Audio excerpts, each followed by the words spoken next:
75 साल की आज़ादी के बाद एक सवाल जो हम पूछने से डरते हैं कि इंडियन मुस्लिम्स आज भी इतने पीछे क्यों हैं, और असली सवाल आखिर जिम्मेदार कौन है, सरकार या हमारे उलेमा या हम खुद। आज मैं ना फ्रीडम स्ट्रगल की डिटेल में जाऊंगा, ना राइट्स की डरावनी कहानियां सुनाऊंगा।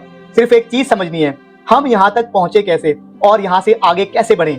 और एंड में मैं कुछ प्रैक्टिकल स्टेप बताऊंगा जिससे हम अपनी प्रॉब्लम्स को सॉर्ट आउट कर सकते हैं। सबसे बड़ी गलती एजुकेशन। 1947 में भी हमारी कम्युनिटी एजुकेशन में बहुत पीछे थी और 75 साल के बाद भी ज्यादा फर्क नहीं पड़ा है। प्रॉब्लम मदरसा नहीं है, प्रॉब्लम यह है कि हम में से बहुतों ने साइंस, मैथ्स और टेक्नोलॉजी को कभी अपनाया ही नहीं। और याद कीजिए सर सैयद अहमद खान को, वो बहुत पहले समझ गए थे कि आगे बढ़ना है तो मॉडर्न एजुकेशन बहुत जरूरी है। उन्होंने स्कूल्स, कॉलेजेस बनवाए, साइंस और इंग्लिश को प्रमोट भी किया, पर उस वक्त बहुत से लोगों ने उनका साथ देने की बजाय उन्हें अंग्रेजों का एजेंट और दीन से भटकाने वाला कहा। जरा सोचो, अगर तब उनकी बात को मान लिया जाता तो आज हम एजुकेशन में कहीं और ही स्टैंड करते। दूसरी कड़वी बात, हमने गरीबी को एक इबादत बना दिया है। सिखा दिया गया है कि गरीबी में सब्र करना बहुत बड़ी इबादत है, जिसका नतीजा ये हुआ कि मेहनत करने को शक के दायरे में आ गया। कोई मुसलमान अगर सेटल हो जाए तो दूसरे लोग कहते हैं कि जरूर ये पैसा हराम का होगा, और इसी माइंडसेट ने पूरी कम्युनिटी का नुकसान किया है। हमें सिखाया गया है कि सफाई आधा ईमान होता है, पर लगता है हमने आधा ईमान ही छोड़ दिया है। तीसरी बात, फिरका परस्ती। आज हम कितने फिरकों में बटे हुए हैं और हर फिरका दूसरे को काफिर बोलता है।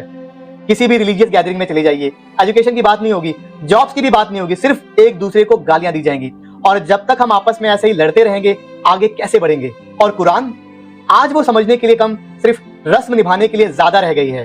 कुरान सोचने, समझने और अमल करने की किताब है, ना सिर्फ रट्टे मारने की। और सबसे बड़ी problem women education. Women community का 50% हिस्सा है, और अगर हमारी आधी आबादी पढ़ी लिखी नहीं है, तो वर्कफोर्स में नहीं है, तो सोसाइटी हमारी कैसे आगे बढ़ेगी।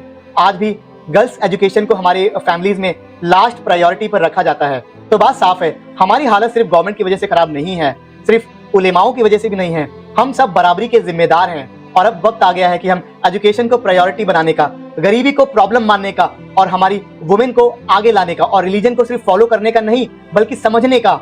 अगर हम नहीं बदले तो हमारी आने वाली जनरेशन भी यही सवाल करेंगी कि मुसलमान भारत में इतना पीछे क्यों रह गया।